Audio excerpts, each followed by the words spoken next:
जगन्नाथ समस्त को good morning. काली हूँ महाशिवरात्रि जागर।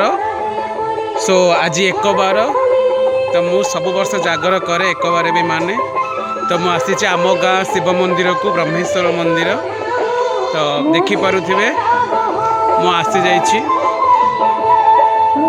तो मु ठाकुर नमस्कार करी आशीर्वाद नहीं काली जागर पर प्रस्तुत हेबी आपन को काली जागर सब अपडेट देवी। यह हूँ आम गाँ मंदिर आम गाँ मंदिर दर्शन करोची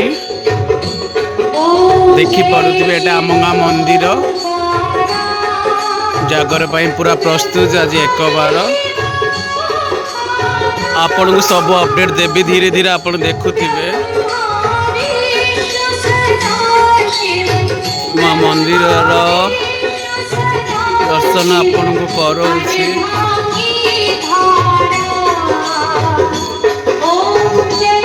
देखि पारुथिबा आपण आज आसी एक बार मंदिर को एठी हमर त्रिनाथ मेला हुए एठी बट गोसाई त्रिनाथ गोसाई एठी अछंती तो एटा मंदिर पोखरी देखि पारुथिबा आपण ये गजानन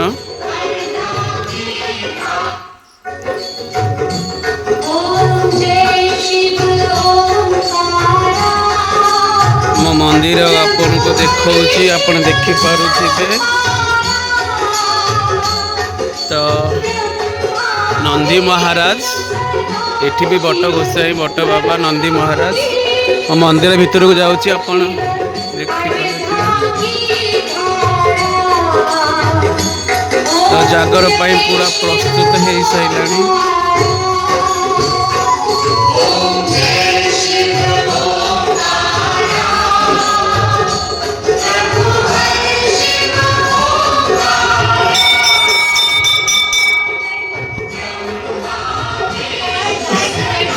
ब्रह्मेश्वर भोला बाबा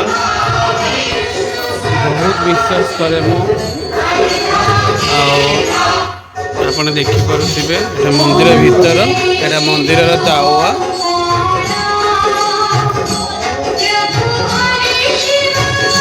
आशा करुँची मो वीडियो आपन को भल लगे आम गाँ मंदिर मु आपन को सब दर्शन करैली तो दयाकोरी सपोर्ट करेंगे सब्सक्राइबर करेंगे प्लीज लाइक कमेंट सब करेंगे प्लीज सपोर्ट करंतु दिलीप लाइफस्टाइल चैनल को मु डेली ब्लॉगर नुआ करुँची आपण मैंने सपोर्ट करेंगे आशा कर भिडियोटी भल लगी आम गाँ मंदिर भल लगी ओम नमः शिवाय लिखिदेवे कमेंट रे